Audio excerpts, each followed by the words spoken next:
ጤና ይስጥልን ክቡራን ተመልካቾችና ተከታዮቼ እንደምሰነበታችሁ። ይህ ፍቃዱ አውቶሞቲቭ ነው።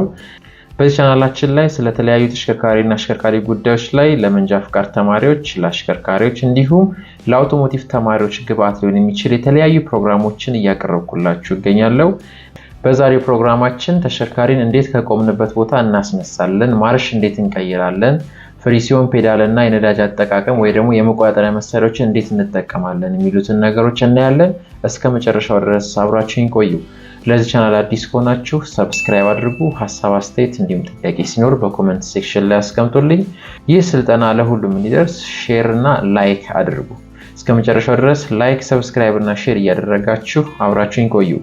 በቀጥታ ወደ ስልጠናችን ለመግባት ተሽከርካሪያችን ጋር ሄደን አስፈላጊውን ፍተሻዎች ከጨረስን በኋላ እንዴት አድርገን ተሽከርካሪያችን ውስጥ ገብተን ማንቀሳቀስ እንደምንጀምር እናያለን ማለት ነው። እስከ መጨረሻው ድረስ አብራችሁን ቆዩ።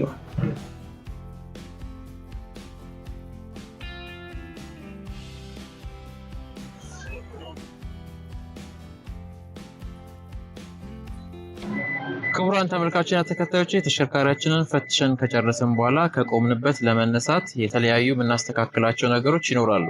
ከነዛ ውስጥ አንደኛው ወንበራችንን ማስተካከል፣ የተሽከርካሪያችንን መቆጣጠሪያ መሳሪያዎች የምንነካበትን ቦታዎች ማስተካከል ያስፈልጋል ማለት ነው። ከዚህ ውስጥ እንግዲህ የምናስተካክለው አንደኛው ምንድነው ወንበራችንን ይሄንን በእንደዚህ አይነት መልኩ መስተካከል መቻል ይኖርበታል። ከዛ ደግሞ እጃችን ከመሪያችን ላይ በእንደዚህ አይነት ሁኔታ መሆን አለበት። ለምሳሌ እንደዚህ ርቀን አይሆንም፣ እንደዚህም አይሆንም ማለት ነው። በምናስተካክልበት ጊዜ በትክክል እጃችን እንዲህ ነው መቀመጥ ያለበት ማለት ነው። ከዛ ስንይዝ በእንደዚህ አይነት ሁኔታ እንይዛለን። ይሄ 120 ዲግሪ መሆን መቻል ይኖርበታል። በእንደዚህ አይነት ሁኔታ መሆን አለበት ማለት ነው። ከዛ በተጨማሪ ደግሞ እግራችንም የተለያዩ መቆጣጠሪያ መሳሪያዎችን ስንጠቀም በትክክል መርገጥ መቻል ይኖርብናል። በጣም መራቅ የለበትም ማለት ነው። ለምሳሌ እዚህ ጋር የፍሪሲዮን ፔዳል አለ። የፍሪሲዮን ፔዳል በሚረገጥበት ጊዜ በእንደዚህ አይነት ሁኔታ አይረገጥም። እንደዚህም ደግሞ ሊያመልጠን ስለሚችል እንደዚህ አይረገጥም ማለት ነው። ስለዚህ ተሽከርካሪያችንን ፍሪሲዮን በምንረግጥበት ሰዓት እግራችን ልክ በእንደዚህ አይነት ሁኔታ ሆኖ በደንብ መረገጥ መቻል ይኖርበታል ማለት። ሲለቀቅም ልክ እንደዚህ ይሄኛውን አጀስት ካደረግን ሌላው ቀላል ነው ማለት ነው። የቀኝ እግራችን የፍሬን ፔዳል እና የነዳጅ ፔዳል ስላይትሊ ከነካን በቂ ነው። ፍሪሲዮን ግን በደንብ መረገጥ መቻል ይኖርበታል ማለት። ስለዚህ ይሄንን ማስተካከል ይኖርብናል። ከዛ ደግሞ ቁጭ ብለን መስታወቶቻችንን እናስተካክላለን። እዚህ ጋር በትክክል ሊያሳየን እንደሚችል መሆኑን ማረጋገጥ መቻል አለብን። የውስጠኛው ስፖኪዮ በትክክል እንደሚታየን ማየት አለብን። በቀኝ በኩልም ያለውን ስፖኪዮ በትክክል እንደሚሰራ ወይንም በትክክል እንደሚያሳየን ማረጋገጥ አለብን። ስለዚህ እነዚህን የትዕይንት መቆጣጠሪያ መሳሪያዎች በትክክል እንደዚህ መሆናቸውን ማረጋገጥ ያስፈልጋል ማለት ነው። ከዛ በተጨማሪ በእግሮቻችን የሚረገጡት የመቆጣጠሪያ መሳሪያዎች በትክክል መነካት መቻላቸው ማረጋገጥ አለብን። የነዳጅ ፔዳል፣ የፍሬን ፔዳል፣ ከዛ ደግሞ የፍሪሲዮን ፔዳል ማለት ነው። ከውጭም ያለው ትዕይንት ልክ በእንደዚህ አይነት ሁኔታ በትክክል ሊታየን ይገባል። ከዛ ደግሞ በሮች በትክክል መዘጋታቸው ማረጋገጥ አለብን። የሹፌር በኩል በር በትክክል መዘጋቱን፣ የተሳፋሪ በኩል ከጀርባ ያሉ በሮች በሙሉ በትክክል መዘጋታቸውን በዳሽቦርድ ላይ በሚገኝ ጠቋሚ መሳሪያ ማወቅ እንችላለን ማለት ነው። ለምሳሌ በር በእንደዚህ አይነት ሁኔታ ክፍት ሲሆን ዳሽቦርድ ላይ ያሳየናል። ሲዘጋ ዳሽቦርድ ላይ ልክ በእንደዚህ አይነት ሁኔታ ይጠፋል። ስለዚህ በሩን በትክክል መዘጋቱን ማረጋገጥ መቻል ያስፈልጋል ማለት ነው። ከዛ ደግሞ ቀበቶን ማሰር፣ የሲት ቤልት ወይንም የደህንነት ቀበቶን በትክክል መግባቱን ወይንም ማሰሩ መረጋገጥ ያስፈልጋል። አንዳንዴ በእንደዚህ አይነት ሁኔታ የሚያስሩ አሽከርካሪዎች አሉ። እንደዚህ አድርገው እንደዚህ የሚያስሩ አሉ። ይሄ ትክክል አይደለም። በእንደዚህ አይነት ሁኔታ አይታሰርም። ቤልት ሲታሰር በትክክል ቁጭ ብለን ወንበራችንን ካስተካከልን በኋላ በእንደዚህ አይነት ሁኔታ በትክክል መታሰር ይኖርበታል ማለት ነው። ከዛ ውጭ እንግዲህ መሪያችንን ኦሬዲ አቀመጡን አስተካክለናል። ፍሪሲዮን፣ ፍሬንና ነዳጅ አድርገጫችንን በትክክል አስተካክለናል። አሁን የማርሽ አገባቦችን እናያለን። ይሄ ተሽከርካሪ ባለ 5 ስፒድ ማኑዋል ትራንስሚሽን ነው። ወደ ኋላ 1 ማርሽ፣ ወደፊት 5 ማርሾች ይኖሩታል ማለት ነው። ይሄንን እንግዲህ በመናስገባበት ጊዜ የተሽከርካሪ ዜሮ የምንለው ወይንም ዜሮ ማርሽ የምንለው እዚህ ጋር መሆኑን ማረጋገጥ ያስፈልጋል። ይሄ በጣም ሰፊ ነው ዜሮ መሆኑን ለማረጋገጥ ማለት ነው። ማርሽ ላይ ግን ሲሆን ይጠባል። ዜሮ ግን ሲሆን ረጅም ቦታ ይኖረዋል ማለት ነው። ወይም ደግሞ አንድ ወደፊት አንድ ወደ ኋላ አስገብተን መሀል ላይ እናደርጋለን። ይሄ ዜሮ ማርሽ ነው ማለት ነው። ተሽከርካሪያችን እንግዲህ ገብተን ለማሽከርከር ስንሄድ የማርሹን ፖዚሽን መጀመሪያ ማየት ይኖርብናል። የማርሹ ፖዚሽን እንደምታዩት ይሄ አንደኛ ማርሽ አለ፣ ሁለተኛ ማርሽ፣ ሶስተኛ፣ አራተኛ ማርሽ፣ አምስተኛ ማርሽ እና እዚህ ጋር ሪቨርስ ወይ ደግሞ የኋላ ማርሾች አሉ ማለት ነው። ስለዚህ ማንኛውም መኪና ላይ ገብተን በተለይ ማኑዋል ተሽከርካሪዎች ላይ ገብተን ተሽከርካሪው ማሽከርከር ስንፈልግ መጀመሪያ የምናየው የማርሹን ፖዚሽን ነው ማለት ነው። ይህም ፖዚሽን ካየን በኋላ ወደ ማሽከርከር የምንሄደው ምክንያቱም የተለያየ ስላለ። ይህንን እንግዲህ ለማስገባት አንደኛ ማርሽ ማስገባት ስንፈልግ አሁን ሞተር ስለጠፋ ፍሪሲዮን መርገጥ አያስፈልገንም። እዚሁ ጋር እንለማመዳለን ማለት ነው። ማርሽ ስናስገባ ይሄንን በእንደዚህ እንጠቀመዋለን። አንደኛ ማርሽ ማስገባት ስንፈልግ ለምሳሌ ይሄ ዜሮ ነው እንደምታዩት፣ ወደዚህ አድርገን ወደፊት ስንገፋው ይሄ አንደኛ ማርሽ ፖዚሽን ነው ማለት ነው። ወደ ሁለተኛ ማርሽ ማድረግ ስንፈልግ ይሄንን ማርሽ ወደዚሁ እንደያዝን ወደ ኪሳችን አቅጣጫ ወይንም ወደ ኋላ እንስቧለን። አሁን ሁለተኛ ማርሽ ገብቷል ማለት ነው። ወደ ሶስተኛ ማርሽ ለማስገባት ስንፈልግ ምንም አናረግም፣ እቺን ወደ ዜሮ እንወስዳታለን። አሁን ይሄ ዜሮ ላይ ሲሆን የሚሆነው በሶስትና በአራተኛ ማርሽ መሃል ላይ ነው ማለት ነው። ስለዚህ ይሄ ዝም ብሎ መግፋት ብቻ ነው ሶስተኛ ማርሽ ማለት ነው። አራተኛ ማርሽ ምንም እናረገው የለም። ይሄንን ወደዚህ ሳብ ከዛ አራተኛ ማርሽ ማስገባት ማለት ነው። አምስተኛ ማርሽ ስናስገባ ብቻ ነው ሌላ ቴክኒክ የምንጠቀመው ማለት ነው። ይሄንን ከአራት እናወጣና እጃችንን ዞር አድርገን ወደፊት እንወስደዋለን ማለት ነው። ወደ ቀኝ ከወሰድን በኋላ ወደፊት እንወስደዋለን ማለት ነው። ስለዚህ አምስተኛ ማርሽ በእንደዚህ አይነት ሁኔታ ይገባል ማለት ነው። መቀነስ ስንፈልግም እንደዛው ነው። እቺን ዜሮ ላይ አድርገን ቀጥታ ወደ ኋላ ስናደርግ አራተኛ ማርሽ ይገባል። ይሄኛውን ወስደን ደግሞ ከአራት ወደ ዜሮ፣ ከዜሮ ወደ ሶስተኛ ማርሽ፣ ወደ ሁለት ደግሞ መቀነስ ስንፈልግ እቺን ዜሮ አድርገን ይሄንን ወደዚህ እናደርጋለን። የእጃችንን ፖዚሽን እንቀይርና ወደ ሁለተኛ ማርሽ፣ ወደ አንድ መቀነስ ስንፈልግ ደግሞ እንደዛው እንደያዝን ወደ አንደኛ ማርሽ እንወስዳለን ማለት። ስለዚህ ማርሽ አቀናነሳችን እንደዚህ ነው የሚሆነው። ሪቫይዝ ለማድረግ ያክል አንደኛ ማርሽ፣ ሁለተኛ ማርሽ፣ ሶስተኛ ማርሽ፣ አራተኛ ማርሽ፣ አምስተኛ ማርሽ ማለት ነው። የኋላ ማርሽ ደግሞ ማስገባት ስንፈልግ ለምሳሌ መኪናችን ቆሟል፣ ዜሮ ማርሽ ላይ ሆኖ የኋላ ማርሽ ማስገባት ስንፈልግ ይሄንን ልክ እንደ አምስተኛ ፖዚሽን ተጠቅመን ግን እንደዚህ አይነት ሁኔታ እናስገባለን። ይሄ የኋላ ማርሽ ነው ማለት ነው። ስለዚህ የኋላ ማርሽ ማስገባት ስንፈልግ ይሄን እናስገባለን። ስናወጣም ደግሞ ልክ እንደዛ አውጥተን ልክ ስንለቀው ይሄ ማርሽ እጀታ የሚሆነው በ3 እና በ4 መካከል ነው። የዚህ ተሽከርካሪ ኒውትራል ፖዚሽን ማለት ይሄ ነው፣ 3 እና 4 ማለት ነው። የአንዳንድ መኪኖች ግን 5 እና 4 ላይ ሊሆን ይችላል። ለምሳሌ የአይሱዙ ኤፍኤስአር ላይ 5 እና 4 ወይም ደግሞ በዚህኛው በኩል ይሆናል። የአንዳንዱ ደግሞ እዚህ ጋር ሊሆን ይችላል ኒውትራል። ስለዚህ ኒውትራል ፖዚሽኑ ማየት፣ ሌሎችም ማርሾች ምኑ ጋር እንዳሉ ማየት ያስፈልጋል ማለት ነው። ስለዚህ ይሄንን መጀመሪያ መለማመድ ያስፈልጋል። ሶስተኛ ማርሽ፣ 4፣ 5 ከዛ ደግሞ የኋላ ማርሽ። ይሄንን በደንብ ከተለማመድን በኋላ ነው ወደ ማሽከርከር የምንሄደው ማለት ነው።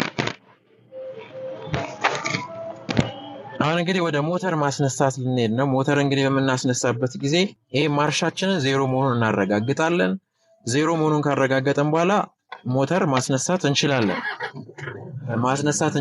ግን አንዳንድ መኪኖች ማርሹ ዜሮም ቢሆን ፍሪሲዮን ካልተረገጠ ላይነሳ ይችላል ማለት ነው። ስለዚህ ፍሪሲዮን ረግጦ ሞተር ማስነሳትን ልምድ ማድረግ ያስፈልጋል ማለት ነው። ልክ በእንደዚህ አይነት ሁኔታ ከረገጥን በኋላ ማርሽ ዜሮ መሆኑን እናረጋግጣለን።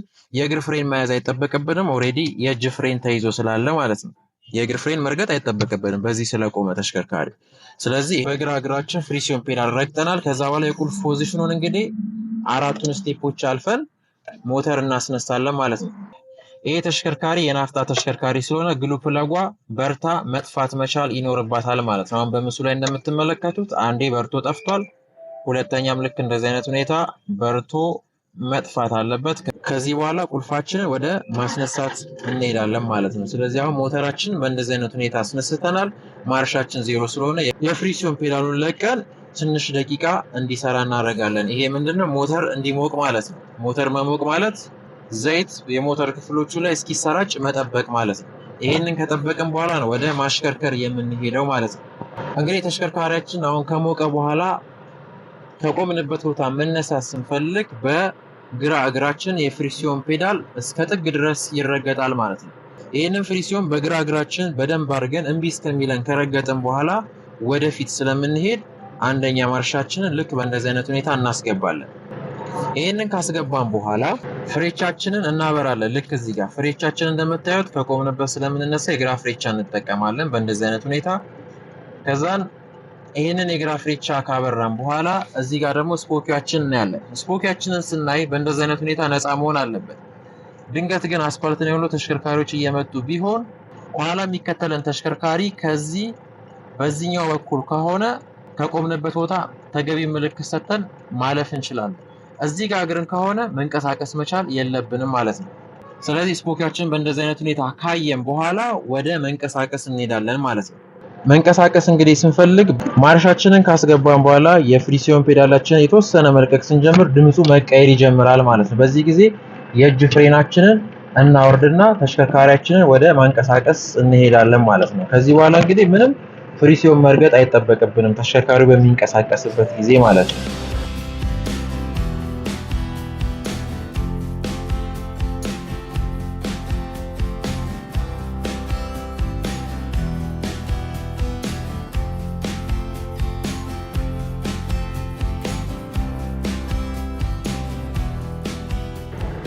አሁን እዚህ ጋር አንደኛ ማርሽ አስገብተን ተሽከርካሪያችን እየተንቀሳቀሰ ነው። ይሄ ተሽከርካሪ አሁን ማርሽ ለመጨመር ስንፈልግ የተወሰነ መሄድ መቻል ይኖርበታል ማለት ነው። ተሽከርካሪያችን የተወሰነ እንደዚህ ከሄደ በኋላ ፍሪሲዮናችን እናፍንና ወደ ሁለተኛ ማርሽ እንቀይረዋለን ማለት ነው።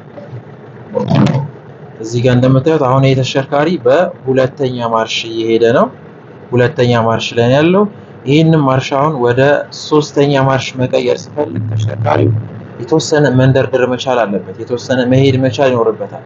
ከዛ በኋላ ይዘን እንደምታዩት በግራ እግሬ ፍሪሲዮን ፔዳልን ረግጠን ሶስተኛ ማርሽ አስገባለሁ ማለት ነው። አሁን ደግሞ ይህንን መቀነስ ብፈልግ ምን አደርጋለሁ?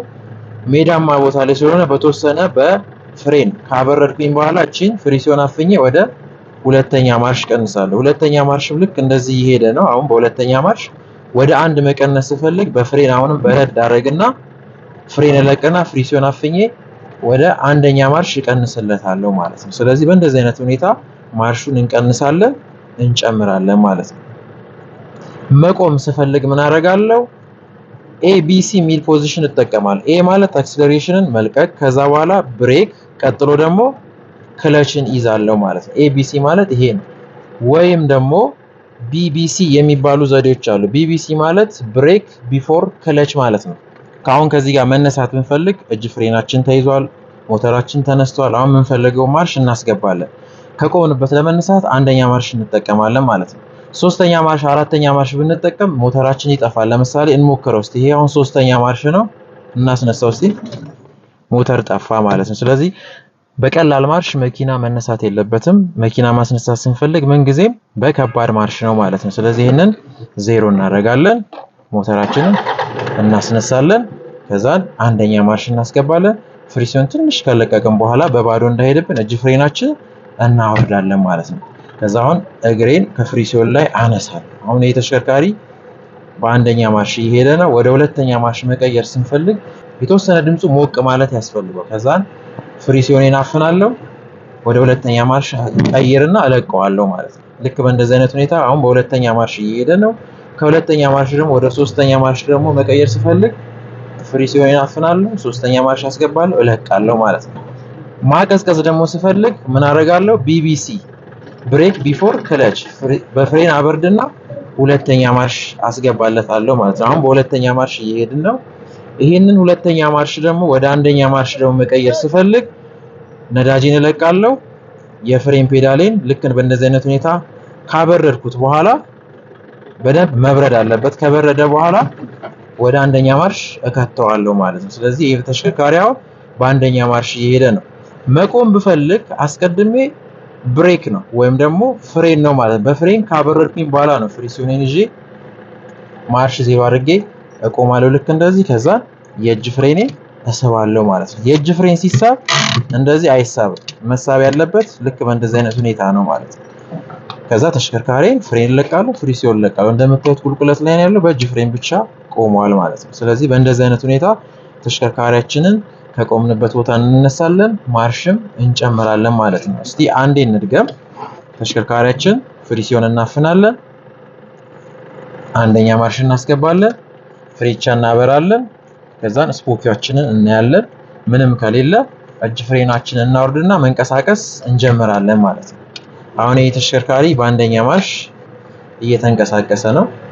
ቁልቁለት ስለሆነ ብዙ ማርሽ መቀየር አያስፈልግም አሁን ላይ፣ ወይንም በአጭር ርቀት ስለምንሄድ ማለት ነው። ያን ያክል አያስፈልግም። አሁን ዩተርን አድርጌ ልመለስ ስለሆነ ፍሬቻዬን አበራለሁ።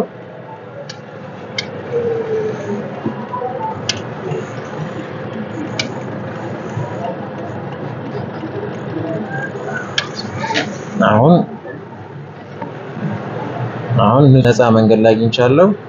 አንደኛ ማርሽ ነበረ፣ ወደ ሁለተኛ ማርሽ ቀይራለሁ። ከዛ ፍሪ ሲሆን ይለቀቃል ማለት ነው። አሁን የተሽከርካሪ ወደ ዳገት አቅጣጫ እየሄደ ስለሆነ ነዳጅን ሞቅ ማድረግ ያስፈልጋል ማለት ነው። ይህንን ነዳጅ ልክ በእንደዚህ አይነት ሁኔታ ሞቅ ካደረኩኝ በኋላ ወደ ሶስተኛ ማርሽ እቀይራለሁ። አሁን በሶስተኛ ማርሽ እየሄድን ነው። እግርን ፍሪ ሲሆን ላይ ተደርጎ አይነዳም። እግራችን ነፃ ቦታ ነው መቀመጥ ያለበት ማለት ነው።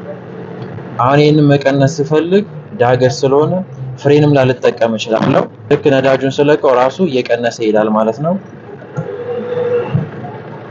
በእንደዚህ አይነት ሁኔታ ቀንሳለሁ። ከፈለገ ደግሞ በፍሬን አብርደን ወደ አንደኛ ማርሽ እንቀንሳለን ማለት ነው። መቆም ስንፈልግ ብሬክ፣ ከዛን ክለችን ይዘን እንቆማለን። ዜሮ እናደርጋለን። ከዛን እጅ ፍሬን በእንደዚህ አይነት ሁኔታ እንስባለን ማለት ነው። ማርሻችን እንደምታዩት ዜሮ ነው። ከዛ በኋላ እንግዲህ ወደ ቁልፍ ወደ ማጥፋት እንሄዳለን ማለት ነው። እቺን ቁልፍ በእንደዚህ አይነት ሁኔታ ካጠፋን በኋላ እንነቅለዋለን። ከዛ መሪያችንን እንቆልፋለን። አሁን መሪ ተቆልፏል። ለጥንቃቄ ወደ ዳገት አቅጣጫ ከሆነ አንደኛ ማርሽ እናደርጋለን። ወደ ቁልቁለት አቅጣጫ ደግሞ ቆመን ከነበረ የኋላ ማርሽ እናደርጋለን ማለት ነው። አሁን ግን ወደ ዳገት አቅጣጫ ቆመን ስለሆነ ምን እናደርጋለን? አንደኛ ማርሽ እናስገባለን ማለት ነው። ይሄንንም ደግሞ የምንጠራጠር ደግሞ ከሆነ ወርደን ጎማ ላይ ታኮ እናደርጋለን ማለት ነው። ስለዚህ ተሽከርካሪን ስናሽከረክር በእንደዚህ አይነት ሁኔታ እናሽከረክራለን ማለት ነው።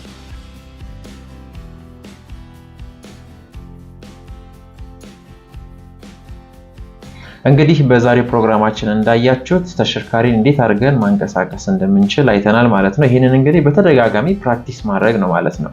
ማርሾችን መጨመር፣ ማርሾችን መቀነስ፣ አጠቃቀማቸውን ማወቅ ያስፈልጋል ማለት ነው። በቀጣይ በሌላ ፕሮግራም እንገናኛለን። ለዚህ ቻናል አዲስ ከሆናችሁ ሰብስክራይብ አድርጉ። ሀሳብ አስተያየት፣ እንዲሁም ጥያቄ ሲኖር በኮሜንት ሴክሽን ላይ አስቀምጡልኝ። የተለያዩ ቪዲዮዎችን ደግሞ በመለቀበት ሰዓት ደግሞ ኖቲፊኬሽን እንዲደርሳችሁ የደወል ምልክቷን ተጫኑ። በቀጣይ በሌላ ፕሮግራም እስከምንገናኝ ድረስ ሰላም ቆዩ።